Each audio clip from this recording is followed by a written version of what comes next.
Hi, my name is Thomas Upton, and this is Upton Speaks. In this podcast, I speak on a variety of topics: public media, film, commercial television, radio, politics, and more. I will occasionally feature special guests to cover some of these topics. Today's special guest is Annie Shreffler, Senior Digital Producer at GBH, formerly WGBH. Annie, welcome to Upton Speaks. Thanks, Thomas. It's great to be here. Tell us about yourself and your role at GBH.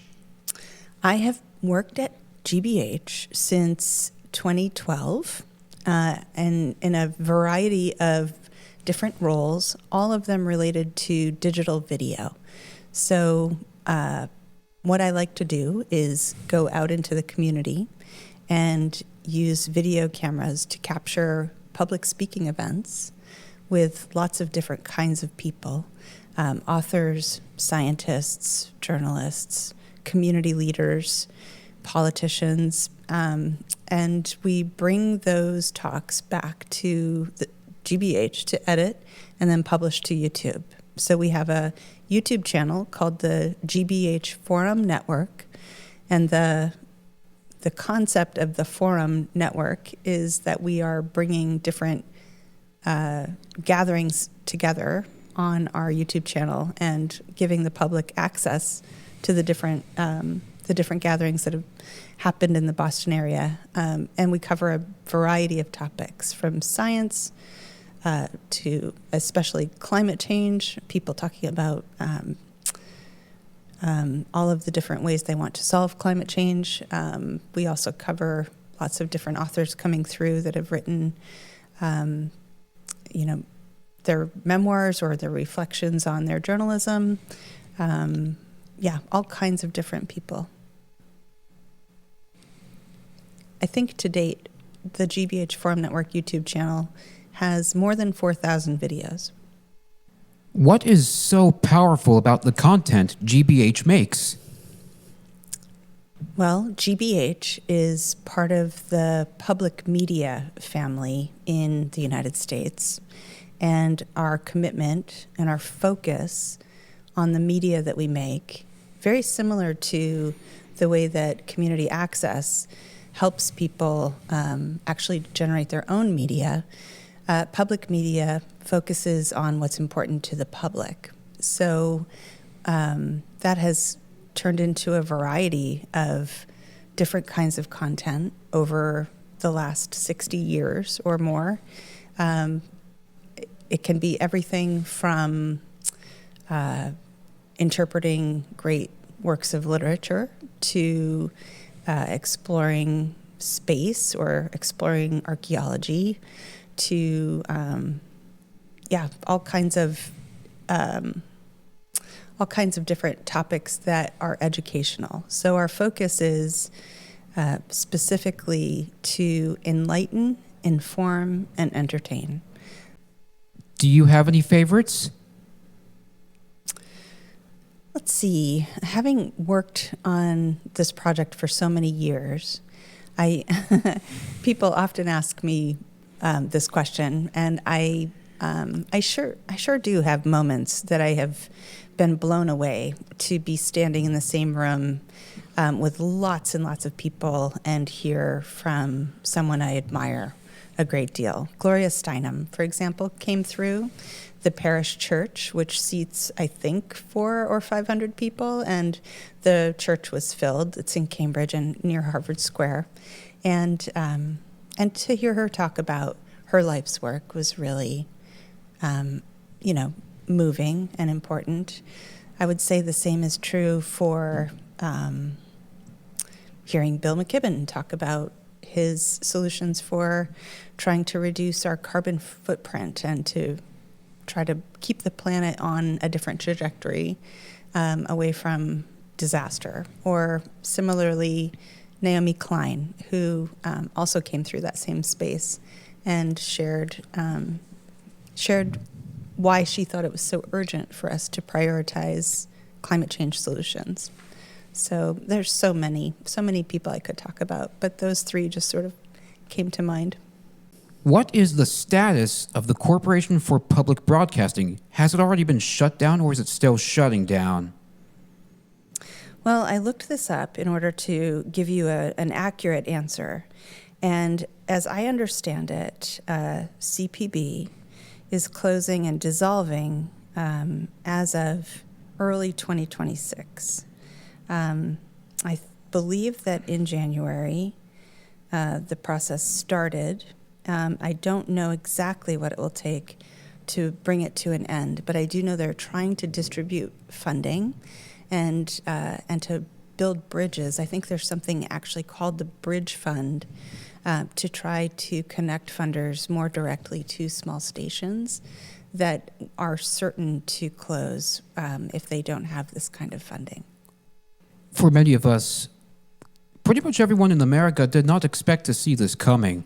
That executive order that was signed, that was so controversial. I know whenever a Republican would make a decision about cutting PBS, there would always be a resurgence of this video from 1969 where Fred Rogers, the creator and host of Mr. Rogers' Neighborhood on PBS, he defended the importance of public television broadcasting in America. Back in 1969, this was back when National Educational Television was America's public TV broadcaster. I love that moment that we all have seen, I think, at this point, with Fred Rogers sitting before Congress and bringing it right down to the ground and helping us understand that it's his funding empowered him to speak to each child and help them understand that each child is special. I get choked up just thinking about that moment because it's so specifically what is different about non-commercial public media, that we understand the need for making information accessible, for making media fun and unharmful, and for helping empower people to learn and therefore make their best choices and be their best versions of themselves. I think that Fred understood that from a very deep and personal level, and was able to connect so easily with each of us through a television by helping us understand that it's not hard to help people. It's not hard to take them for who they are and to accept them and to be curious about each other. I think all of those things that he exemplified are things that we all try to model in our work in all of the public media stations across the country. And I believe that it was actually Lyndon Johnson, then the President of the United States, that conceived PBS back in just before he left office, and the decision that his successor Richard Nixon made about cutting the funding for PBS, I believe that led to Fred being approached to do the testimony. That could be. I'm not clear on exactly how Fred ended up in front of Congress or being the representative that the group chose. But I do have an interesting story for you prior to that. WGBH was actually part of a coalition of local colleges. The radio station that was started as WGBH was committed to broadcasting college classes over the air. And so there was a coalition of colleges, including Harvard University, that agreed to make these classes accessible. And the person who pulled all of that together, his name was Ralph Lowell. Ralph Lowell's grandson is the person who funds my project.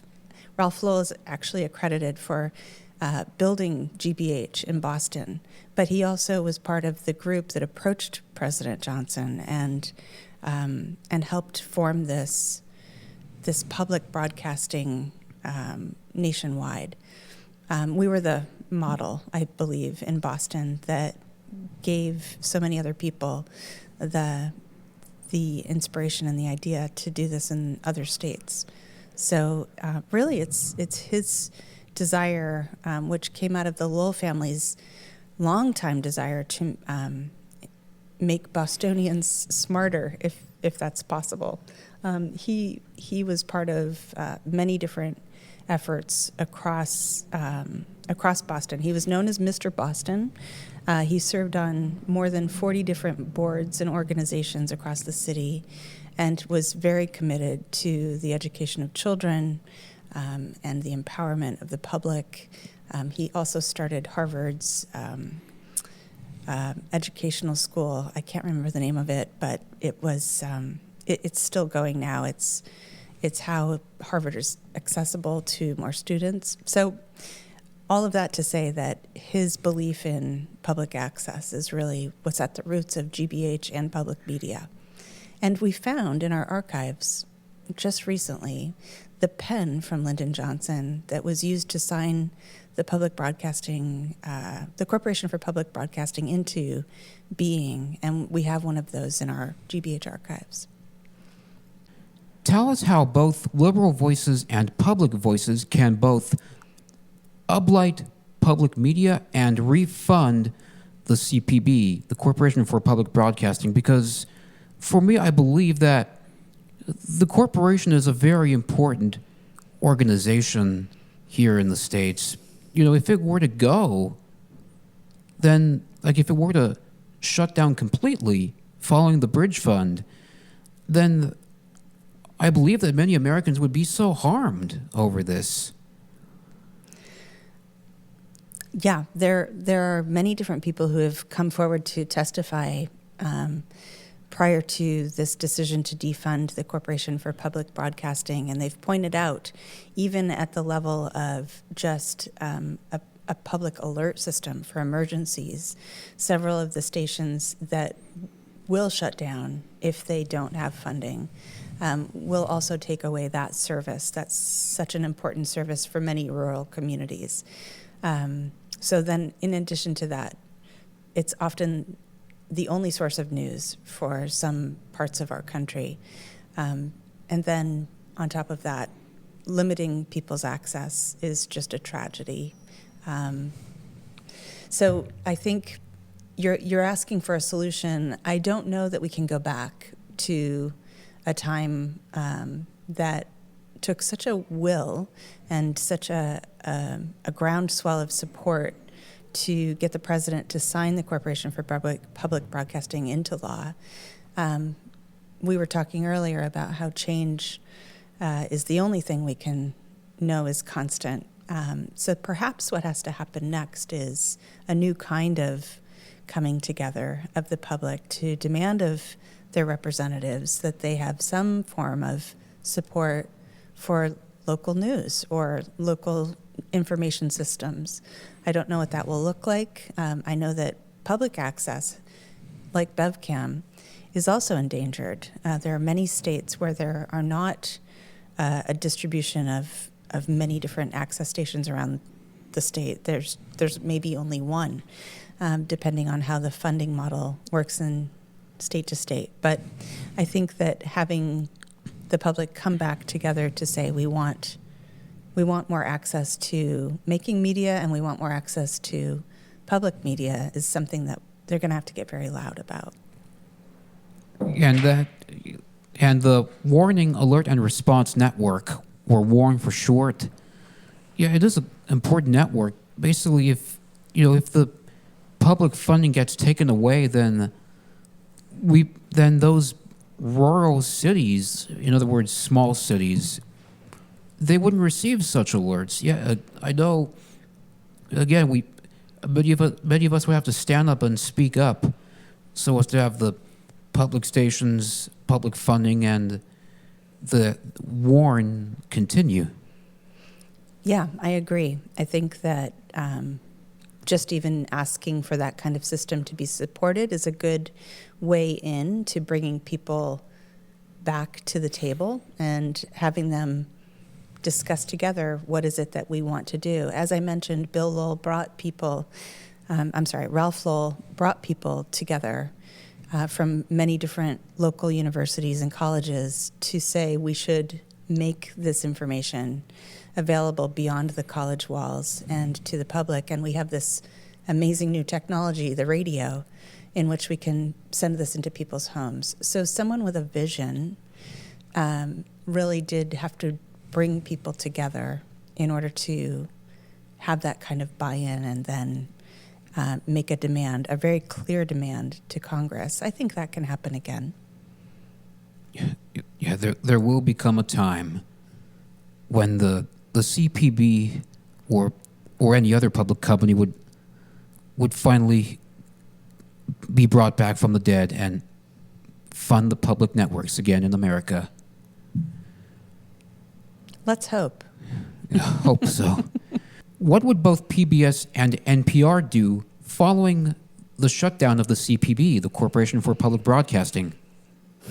So both NPR and PBS are national organizations, right? They depend on membership from local stations, and then they also obtain and then redistribute content made by public stations. For example, WGBH makes 5 PBS shows, Nova, Masterpiece, Antiques Roadshow, I'm going to get these wrong, Frontline, and we did do American Experience, which after the defunding happened and was announced, American Experience was, at least for now, shut down. But what we do is we make those shows and we sell them to PBS, which then, through its membership dollars and prior funding, distributes all of those shows to all of the television channels, the public media television channels. Similarly with NPR.